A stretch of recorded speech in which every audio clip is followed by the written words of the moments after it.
En julio de 2025, Donald Trump anunció aranceles del 25% sobre productos mexicanos. El mundo esperó la respuesta de México. Esperó una negociación de emergencia, una llamada desde Los Pinos, una concesión discreta, algo que confirmara que el presidente más poderoso del planeta había conseguido lo que buscaba. Esa respuesta nunca llegó. Claudia Sheinbaum no convocó una rueda de prensa, no voló a Washington, no publicó un comunicado de urgencia. Lo que hizo fue algo completamente distinto, algo que la mayoría de los analistas internacionales todavía no ha sabido leer correctamente. Y cuando termines este video, vas a entender por qué ese silencio no fue debilidad. Fue la jugada más calculada de la diplomacia latinoamericana en lo que va del siglo. Me gustaría saber desde qué parte del mundo me escuchas hoy. Escríbelo en los comentarios porque esta conversación va a tener mucho más sentido si sabemos desde dónde la estamos teniendo. Antes de entrar al análisis, necesitas entender la escala de lo que estamos hablando, porque si no tienes ese número en la cabeza, el resto no va a pesar lo que tiene que pesar. El comercio bilateral entre México y Estados Unidos superó los 850,000 millones de dólares en 2023. Para que eso tenga un significado concreto, es más que el Producto Interno Bruto total de Suiza. Es más que la economía completa de Países Bajos. Es más que todo lo que produce Arabia Saudita en un año. México se convirtió en el principal socio comercial de Estados Unidos en 2023, superando a China y a Canadá por primera vez en la historia moderna. No es una estadística menor. Es una reconfiguración del orden económico del continente. Ahora compara eso con la posición desde la que Trump decidió iniciar este conflicto. Los estados fronterizos de Texas, Arizona, Nuevo México y California generan en conjunto más del 32% del PIB manufacturero de Estados Unidos. Y esa manufactura depende de cadenas de suministro que cruzan la frontera con México todos los días, sin excepción, sin alternativa inmediata disponible. No estoy diciendo que Estados Unidos no importa, todo lo contrario, Estados Unidos es la economía más grande del planeta. Lo que estoy diciendo es que su presidente eligió iniciar una guerra arancelaria con el país que controla exactamente lo que necesita para mantener funcionando su base industrial más importante. Eso no es negociación desde una posición de fuerza. Eso es un error de cálculo con consecuencias que vamos a estar midiendo durante años.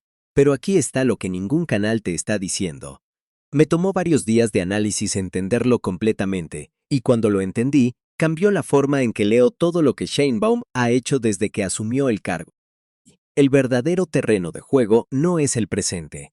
No son los aranceles de hoy ni la reacción de esta semana. El verdadero terreno de juego es 2026, y lo que va a ocurrir en esa fecha es algo para lo que Trump no tiene respuesta. Guarda esa idea porque la vamos a necesitar en la segunda mitad de este análisis, y cuando la veas completa, va a cambiar la forma en que entiendes todo lo que viene antes. La primera herramienta que México está usando en este conflicto se llama posición regulatoria acumulada, y es la más visible, aunque la menos comprendida en su magnitud real. Cuando el TMEC entró en vigor en julio de 2020, reemplazó al TELCIAN después de casi 3 años de renegociación intensa. Lo que mucha gente no recuerda es quién ganó esa renegociación en términos estructurales. México cedió en algunos puntos, sí. Pero México también negoció reglas de origen más estrictas para el sector automotriz que en la práctica favorecen la manufactura en territorio mexicano. Negoció mecanismos de solución de controversias que le han permitido ganar paneles contra Estados Unidos en disputas de maíz transgénico, en disputas de acero, en disputas de energía. Y negoció, crucialmente, una cláusula de revisión obligatoria en 2026. Esa cláusula no es una opción. Es una arquitectura obligatoria del tratado. En 2026, los 3 países tienen que sentarse a revisar el TMEC y decidir si lo extienden tal como está, si lo modifican o si lo dan por terminado. Y aquí está la asimetría que Trump parece no haber medido. México llega a esa mesa en 2026 con 850,000 millones de dólares de comercio anual como argumento, con cadenas de suministro automotrices que tardarían entre 5 y 7 años en reubicarse, con un sector agrícola que provee el 44% de las frutas y verduras frescas que consumen los estadounidenses. Cada arancel que Trump impone hoy no debilita la posición de México en esa mesa, la fortalece, Porque cada empresa estadounidense que paga más por los aranceles se convierte en un actor doméstico que va a presionar al gobierno de Estados Unidos para que en 2026 negocie de manera razonable. México no necesita ganar la pelea de los aranceles hoy. México necesita llegar a 2026 con la mejor posición posible y cada semana que pasa sin ceder, México llega mejor. Hay un precedente histórico que vale la pena traer aquí porque da profundidad a lo que estamos viendo. En 1993, cuando el TEL-CIAN estaba en sus últimas semanas de negociación en el Congreso estadounidense, México enfrentó una presión enorme para hacer concesiones de último momento en el sector energético. El gobierno de Carlos Salinas resistió en ese punto específico y el tratado se ratificó de todas formas.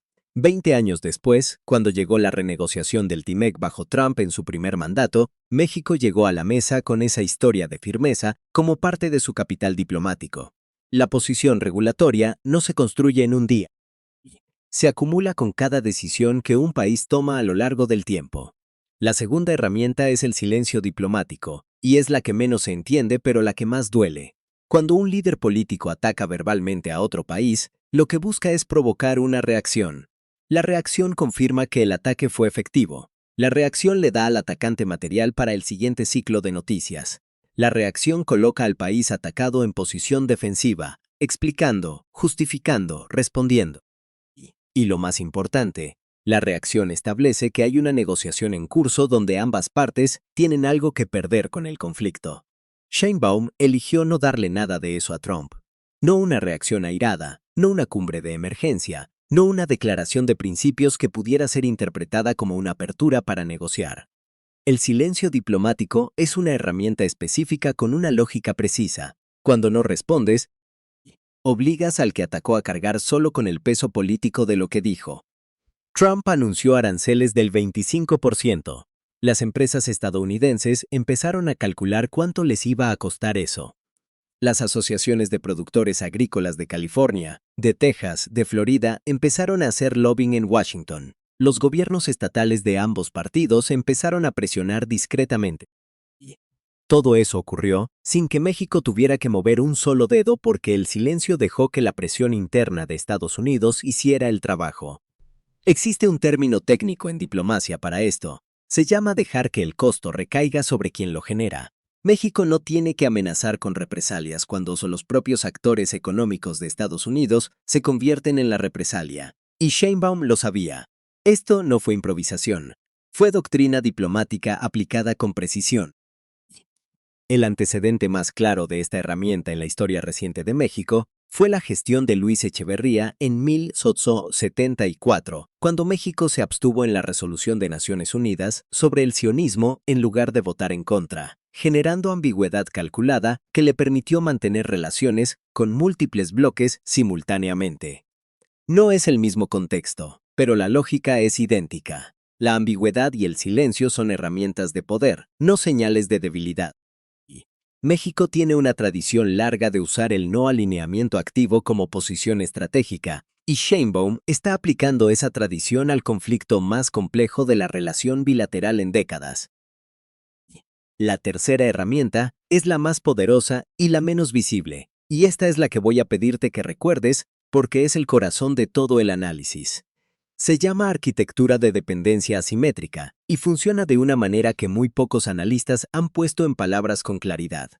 Cuando hablamos de dependencia económica entre México y Estados Unidos, el discurso convencional dice que México depende de Estados Unidos porque el 80% de sus exportaciones van al norte.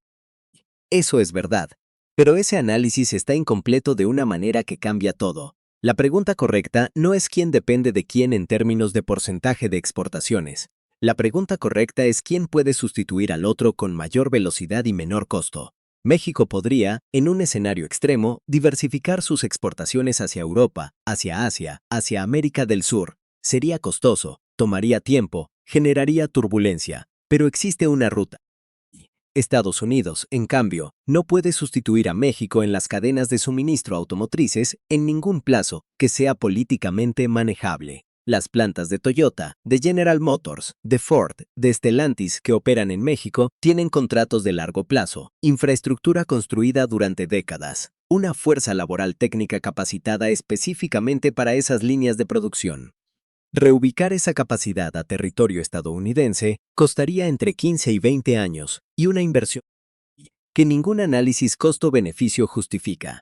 Esto significa que la dependencia no es simétrica, aunque los porcentajes parezcan sugerir que México depende más. México depende más en volumen, pero Estados Unidos depende más en irreemplazabilidad. Y esa irreemplazabilidad es la herramienta más silenciosa y más poderosa que México tiene en esta negociación. Sheinbaum no tuvo que construir esta herramienta. La heredó de décadas de política industrial que hicieron de México un nodo insustituible en la manufactura norteamericana. Pero lo que sí hizo fue entender que tenerla significa que no tiene que usarla activamente. Su sola existencia es suficiente para que cualquier escalada de Trump tenga un techo natural. Ahora quiero que te detengas un momento en dos personas que no aparecen en ningún análisis geopolítico, pero que pagan el precio real de estas decisiones. La primera es Miguel Ángel, un pequeño productor de aguacate en Michoacán con 4 hectáreas que exporta a través de una cooperativa regional. Cuando Trump anunció los aranceles, la cooperativa recibió señales de que algunos compradores en California estaban considerando pausar pedidos mientras se aclaraba el panorama regulatorio. Miguel Ángel no tiene margen para esperar, tiene costos fijos, tiene créditos que pagar, tiene una familia. No votó por ningún conflicto bilateral. Tampoco tiene forma de influir en él. Es el costo humano más invisible de una guerra arancelaria, el pequeño productor que absorbe la incertidumbre antes de que los grandes actores terminen de negociar. La segunda persona es Karen, empleada de una empresa mediana de logística en El Paso, Texas, que maneja el cruce de mercancías entre Ciudad Juárez y el lado estadounidense. Cuando los aranceles generan incertidumbre, los tiempos de cruce se alargan porque las empresas documentan con más cuidado para evitar sorpresas regulatorias. Karen ve cómo su empresa necesita más horas de trabajo para procesar el mismo volumen, pero al mismo tiempo empieza a escuchar que algunos clientes están pausando contratos. Ella tampoco votó por este conflicto.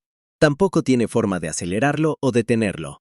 Que México haya optado por el silencio diplomático y la posición de largo plazo en lugar de represalias inmediatas significa que tanto Miguel Ángel como Karen van a vivir la incertidumbre durante más tiempo, pero van a evitar el escenario más destructivo, una guerra comercial total que hubiera arrasado con ambos lados de la frontera sin discriminar. Eso se llama madurez diplomática, y nosotros como mexicanos deberíamos reconocerla aunque su costo de corto plazo sea real y concreto. Para entender por qué México puede sostener esta posición, necesitas conocer la historia de las crisis anteriores en la relación bilateral, porque sin ese contexto, el presente parece más frágil de lo que es. En 1994, 4 días después de que el CIAN entrara en vigor, el Ejército Zapatista de Liberación Nacional tomó varias ciudades de Chiapas. El impacto político fue enorme. Inversores extranjeros comenzaron a salir. El peso estaba bajo presión y la relación con Estados Unidos se complicó de una manera que nadie había anticipado. El gobierno de Ernesto Zedillo tuvo que gestionar simultáneamente una crisis de seguridad interna, una presión del Fondo Monetario Internacional y las consecuencias de un tratado de libre comercio que había entrado en vigor en medio del caos. México sobrevivió ese momento. No sin costo. El llamado error de diciembre de 1994 hundió el peso y generó una de las crisis económicas más severas de la historia moderna del país. Pero la relación bilateral con Estados Unidos sobrevivió porque la interdependencia económica era ya demasiado profunda para que cualquiera de los dos países pudiera ignorarla. 20 años después, en 2016, cuando Trump ganó su primera elección presidencial con una retórica abiertamente hostil hacia México, los mercados reaccionaron con pánico. El peso cayó casi 15% en las semanas posteriores a la elección. El gobierno de Enrique Peña Nieto enfrentó una presión enorme para hacer concesiones preventivas antes de que Trump siquiera asumiera el cargo. Lo que ocurrió después es instructivo. México negoció el TEMEC desde una posición más sólida de lo que los pesimistas anticipaban. Y el tratado resultante, aunque imperfecto, preservó lo fundamental de la arquitectura comercial bilateral. La lección histórica es esta. México tiene una trayectoria documentada de sobrevivir crisis bilaterales que parecían terminales y de emerger con la relación intacta o incluso fortalecida. Esa trayectoria es parte del capital diplomático que Sheinbaum está usando hoy. No es arrogancia, es conocimiento institucional acumulado. Y ahora llegamos a lo que nadie está midiendo todavía. Esto es lo que tardé más tiempo en entender y lo que creo que justifica todo el análisis previo. La revisión del TMEC en 2026 no es solo una fecha de negociación, es una trampa estructural para Trump, y él mismo la construyó. Cuando Trump negoció el TMEC en su primer mandato, una de las innovaciones que presentó como victorias fue precisamente la cláusula de revisión cada 16 años con una revisión intermedia en 2026. El argumento que usó en su momento fue que eso le daría a futuras administraciones estadounidenses la capacidad de renegociar si el tratado no estaba funcionando bien para Estados Unidos. Lo presentó como una herramienta de presión permanente sobre México y Canadá. Lo que no calculó o no quiso ver es que esa misma cláusula funciona en todas las direcciones.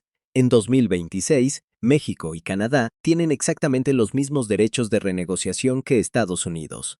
Y México llega a esa mesa después de 2 años de aranceles trumpistas con una lista documentada de agravios, con el respaldo de empresas estadounidenses que han perdido dinero por la incertidumbre arancelaria, y con una posición negociadora que se ha fortalecido cada mes que Sheinbaum no cedió. Hay algo más. Si Trump escala el conflicto antes de 2026 hasta un punto de ruptura, México tiene la opción legal dentro del propio TMEC de solicitar la terminación del tratado con 6 meses de aviso. Eso no es una amenaza vacía ni una postura retórica, es un mecanismo contractual concreto y las consecuencias para la economía de Estados Unidos de operar sin el TMEC serían, según los modelos del Banco Mundial y del propio Congreso estadounidense, más severas para el sector manufacturero norteamericano que para México, porque México tendría que adaptarse, pero Estados Unidos perdería la arquitectura de manufactura integrada que tardó 30 años en construir. Trump le vendió a su base electoral la idea de que los aranceles eran la palanca definitiva sobre México. Lo que Sheinbaum activó, sin anunciarlo, sin una rueda de prensa, sin una declaración de principios, fue la comprensión de que la palanca real va en dirección contraria. Y esa palanca se llama 2026. Aquí vale la pena detenerse en algo que es importante decir con claridad, porque si no lo decimos, el análisis puede leerse de una manera que no es precisa. Lo que México está haciendo no es imperialismo, no es hegemonía regional encubierta. No es la misma lógica de dominación que ha caracterizado históricamente las relaciones de potencias grandes sobre países menores. México no está imponiendo nada. No está usando su posición para obligar a Estados Unidos a hacer algo contra su voluntad. Lo que está haciendo es algo cualitativamente diferente. Está definiendo las reglas desde adentro, usando herramientas regulatorias, técnicas y doctrinarias, que son parte de la infraestructura del tratado que ambos países firmaron libremente. Hay una diferencia fundamental entre un país que usa la fuerza o la amenaza de la fuerza para conseguir lo que quiere, y un país que usa la arquitectura legal de acuerdos existentes para defender su posición. México está haciendo lo segundo. Y eso no es solo más ético que la alternativa. Es más efectivo, porque una posición fundada en el derecho internacional y en acuerdos bilaterales tiene una durabilidad que la presión política no tiene. Sheinbaum no inventó esta doctrina. La doctrina Estrada, formulada en 1930, estableció el principio de no intervención y el respeto a la autodeterminación de los pueblos como eje de la política exterior mexicana. Lo que Sheinbaum está haciendo es la versión contemporánea de esa doctrina aplicada al comercio internacional. No amenazas, no provocaciones, no escalada, pero tampoco concesiones que no estén fundamentadas en la ley. Soberanía aplicada, no como eslogan, sino como metodología. En los próximos 60 a 90 días, el tablero va a evolucionar en una de 3 direcciones, y vale la pena tenerlas claras porque cada una tiene consecuencias distintas para lo que viene en 2026. En el primer escenario, la presión interna dentro de Estados Unidos, de empresas, de estados, de sectores agrícolas, se acumula hasta un punto donde la administración Trump decide modificar los aranceles o crear excepciones sectoriales. México acepta esa modificación sin declaraciones de victoria, sin ruedas de prensa triunfalistas, sin humillar públicamente a nadie. El conflicto se desactiva en silencio de la misma manera en que se manejó. México llega a 2026 con la relación bilateral formalmente estable y con una reserva de capital diplomático intacta. Este es el escenario que más le conviene a ambos países en el corto plazo. En el segundo escenario, el statu quo se mantiene. Los aranceles permanecen pero no escalan. La incertidumbre se convierte en el nuevo normal durante meses. Las cadenas de suministro se adaptan parcialmente, algunos contratos se renegocian con márgenes de incertidumbre incorporados. Los costos se distribuyen entre productores y consumidores de ambos lados. México continúa sin reaccionar y el silencio hace el trabajo que ninguna declaración pública hubiera podido hacer. Demostrar que México tiene una tolerancia al conflicto más alta de lo que Trump calculó. En este escenario, el tiempo trabaja para México porque cada mes de statu quo es un mes más cerca de 2026 con la posición mexicana sin erosionar. En el tercer escenario, que es el más contraintuitivo pero también el que más conversación genera cuando lo explico, Trump escala el conflicto de manera significativa. Más aranceles, restricciones adicionales, posiblemente retórica que toca temas de seguridad o migración. Y México lo ignora por completo. No responde en el mismo plano, no anuncia represalias, no convoca una cumbre de emergencia. Simplemente documenta cada escalada, la incorpora a su expediente para la negociación de 2026 y continúa operando con normalidad. Este escenario suena a derrota, pero es exactamente lo contrario. Cada escalada unilateral de Trump que México absorbe sin reaccionar fortalece la posición jurídica y moral de México en 2026. Y la administración Trump sabe eso, que es precisamente la razón por la que este escenario es el que más incomoda a Washington, aunque nadie lo diga en voz alta. En 90 días, aquí mismo, volvemos a este tablero para ver cuál de los tres escenarios se está materializando y qué nos dice eso sobre la preparación real de ambos países para la negociación que va a redefinir la arquitectura comercial del continente por las próximas 2 décadas. Antes de que te vayas, quiero dejarte una pregunta y me interesa genuinamente tu respuesta porque va a enriquecer la conversación en los comentarios. Hay dos formas de leer lo que Sheinbaum está haciendo. La primera, el silencio y la paciencia son exactamente la estrategia correcta porque el tiempo y la estructura del TMEC trabajan a favor de México, y cualquier reacción hubiera sido un error de cálculo. La segunda, el silencio tiene un costo real que se está distribuyendo sobre productores y trabajadores mexicanos que no pueden esperar 90 días ni 2 años. Y eso exige por lo menos una comunicación pública más clara sobre la estrategia, aunque no sea una concesión. No hay respuesta incorrecta, pero sí hay una conversación que vale la pena tener. Escríbeme en los comentarios cuál de las dos posiciones describes como la tuya, y si tienes una tercera que no cabe en ninguna de estas dos, también quiero leerla. En 90 días, aquí mismo, volvemos a este tablero juntos.